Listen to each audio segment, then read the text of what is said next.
Martin Luther King Jr., a leader who championed equality and justice, delivered one of the most powerful speeches in history. A beacon of the civil rights movement, he tirelessly fought against racial segregation and for the rights of African Americans. His words and actions stirred the conscience of a nation and sparked transformative changes. Today, we focus on a pivotal moment from his I Have a Dream speech, a message that resonates with hope and the enduring pursuit of freedom. Tragically, his life was cut short by an assassin's bullet in 1968, yet his legacy continues to inspire people around the world. Join us as we explore these words, their impact, and their relevance today. I have the pleasure to present to you Dr. Martin Luther King, Jr.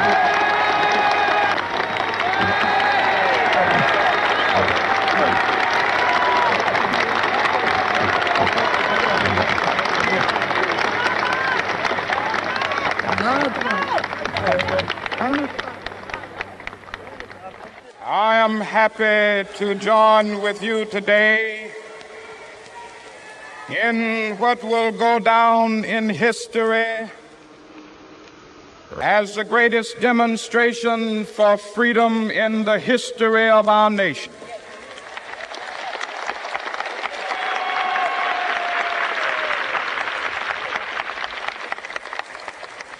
Five score years ago,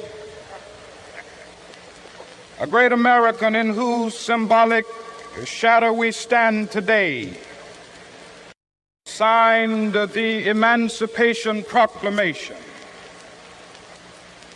This momentous decree came as a great beacon light of hope to millions of Negro slaves who had been seared in the flames of withering injustice. It came as a joyous daybreak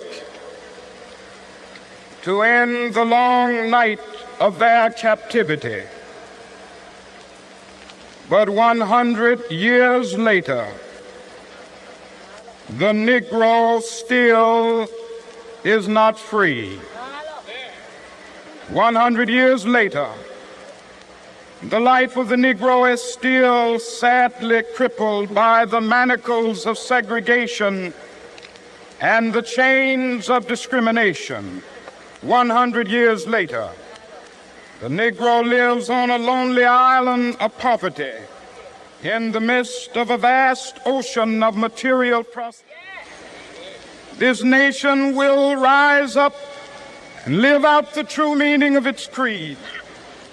We hold these truths to be self-evident, that all men are created equal.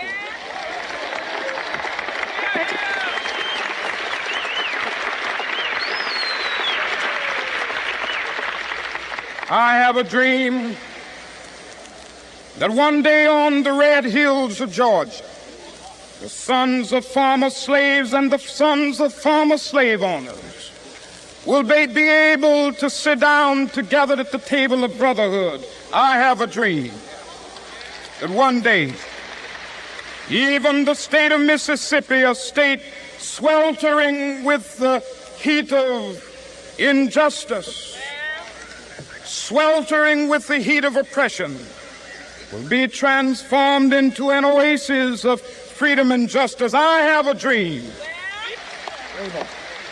that my 4 little children will one day live in a nation where they will not be judged by the color of their skin, but by the content of their character. I have a dream today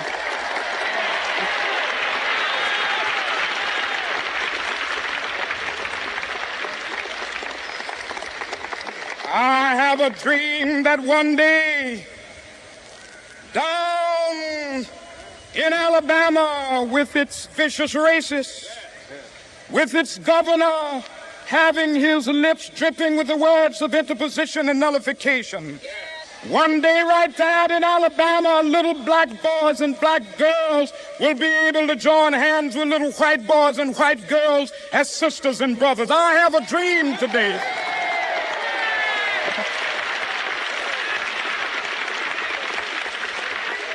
I have a dream that one day every valley shall be exalted. Every hill and mountain shall be made low, the rough places will be made plain, and the crooked places will be made straight. And the glory of the Lord shall be revealed, and all flesh shall see it together. This is our hope. This is a faith that I go back to the South with. With this faith, we will be able to hew out of the mountain of despair a stone of hope. With this faith, we will be able to transform the jangling discords of our nation into a beautiful symphony of brotherhood. With this faith, we will be able to work together, to pray together, to struggle together, to go to jail together, to stand up for freedom together, knowing that we will be free one day. This will be the day. This will be the day when all of God's children will be able to sing with new meaning, "My country, tears of thee."